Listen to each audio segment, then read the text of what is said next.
अवघी 25 वर्षाची तरुणी, बिहारच्या लोकसंगीताची मधुर राणी। पण तुम्हाला माहित आहे का की याच तरुणीने नुकताच बिहार विधानसभेत दणक्यात प्रवेश केला। गायनाच्या क्षेत्रात कोट्यवधींची कमाई करणाऱ्या मैथिली ठाकूर हिने राजकारणाच्या मैदानातही अलीनगर मधून विजय मिळवत सगळ्यांना चकित केलं। पण या यशामागे दडलेल्या संपत्तीचा आकडा ऐकून तुम्ही थक्क व्हाल।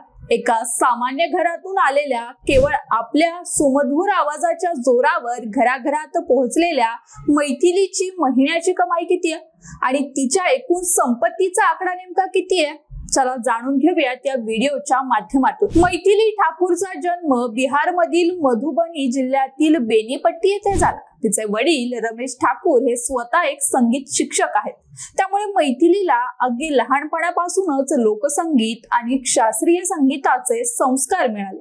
वडिलांकडून मिळालेले हेच संगीत शिदोरीचे बालकडू तिच्या आयुष्याचा आधार ठरले। मैथिलीचे 2 धाकटे भाऊ ऋषभ आणि आयाची हे देखील तिच्या सोबतच संगीत साधनेत रमले आहेत। ऋषभ तबला आणि आयाची हार्मोनियम वाजवतो। सुरुवातीच्या काळात ही तिन्ही भावंड घरी आपले साधे व्हिडिओ रेकॉर्ड करायचे आणि युट्यूबवर अपलोड करायचे। त्यांची ही साधी पण गोड जुगलबंदी हळूहळू लोकांना आवडू लागली आणि मैथिलीचे नाव देशभरात पोहोचलं। मैथिलीच्या कारकिर्दीचा खरा टर्निंग पॉइंट मिळाला तो 2017 मध्ये।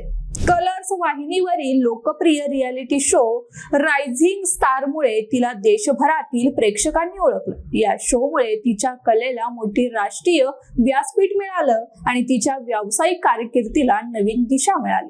रायझिंग स्टार मधील यशानंतर मैथिलीने मागे वळून पाहिलं नाही। तिला राष्ट्रीय तसेच आंतरराष्ट्रीय व्यासपीठांवर आपले लोकसंगीत सादर करण्याची संधी मिळाली। आपल्या आवाजातील गोडवा आणि लोकसंगीतातील अस्सल मातीचा सुगंध, त्यामुळे ती अल्पावधीतच लोकप्रियतेच्या शिखरावर पोहोचली। तिच्या याच अफाट योगदानाबद्दल पंतप्रधान नरेंद्र मोदी यांनी तिला क्रिएटर्स अवॉर्डनं सन्मानित केलं। हा सन्मान केवळ तिच्या संगीताचाच नाही, तर तिने लोकसंगीताला युवा पिढीपर्यंत पोहोचवण्याचा कार्याचाही गौरव आहे। मैथिली ठाकूरची सर्वात मोठी खासियत म्हणजे तिने भोजपुरी, मैथिली आणि हिंदी गाण्यांची अशी सांगड घातली की तिच्या आवाजातील पारंपरिक गोडवा आणि त्यांची सादरीकरणाची आधुनिक शैली यामुळे युट्यूबवर तिच्या प्रत्येक व्हिडिओला कोट्यावधींमध्ये व्ह्यूज मिळतात। ती एक सोशल मीडिया स्टार म्हणूनही ओळखली जाते। मैथिली ठाकूरच्या कमाईचा मुख्य स्रोत म्हणजे तिचे लाईव्ह कार्यक्रम। सोशल मीडिया आणि ब्रँड एंडोर्समेंट तिच्या लोकप्रियतेमुळे एका लाईव्ह शो साठी ती मोठी फी आकारते। मीडिया रिपोर्टनुसार आणि मागील माहितीनुसार मैथिली एका लाईव्ह शो साठी सुमारे 5 ते 7 लाख रुपये इतके मोठे शुल्क आकारते।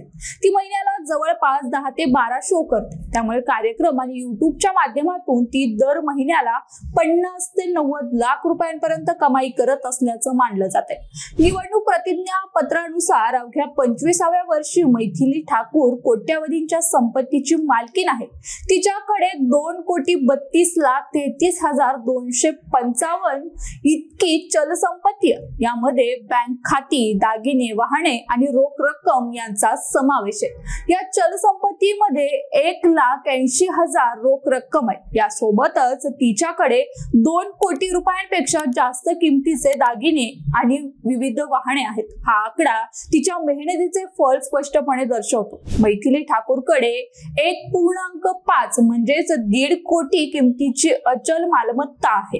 यामध्ये जमिनीचा समावेश आहे, जी तिने स्वतःच्या कमाईतून खरेदी केली। या अचल संपत्तीचा मूळ खरेदी दर ₹47 लाख होता, पण आजचा तिचा बाजारभाव सुमारे 1.5 कोटी इतका आहे। राजकारणात पाऊल ठेवल्यानंतरही मैथिलीने अत्यंत स्पष्टपणे सांगितलंय की संगीत माझा श्वास आहे आणि माझी खरी ओळख संगीत हीच राहील। ती म्हणते, आज मी काही कमवलं आहे ते माझ्या कुटुंबाच्या अनेक वर्षाच्या मेहनतीचं फळ आहे। तिचा हा प्रामाणिकपणा आणि कलेवरील प्रेम आजही लाखो चाहत्यांना तिच्याकडे आकर्षित करतंय। एका सामान्य कलाकारानं केवळ आपल्या प्रतिभेच्या जोरावर कोट्यावधींची संपत्ती कमावणं आणि वयाच्या 25व्या वर्षी आमदार म्हणून विधानसभेत प्रवेश करणं ही मैथिली ठाकूरची कहाणी निश्चितच प्रेरणादायी. एका लोकगायिकेचा लोकप्रतिनिधी पर्यंतचा हा प्रवास प्रत्येक युवकाला काहीतरी मोठं करण्याची स्वप्न दाखवतो.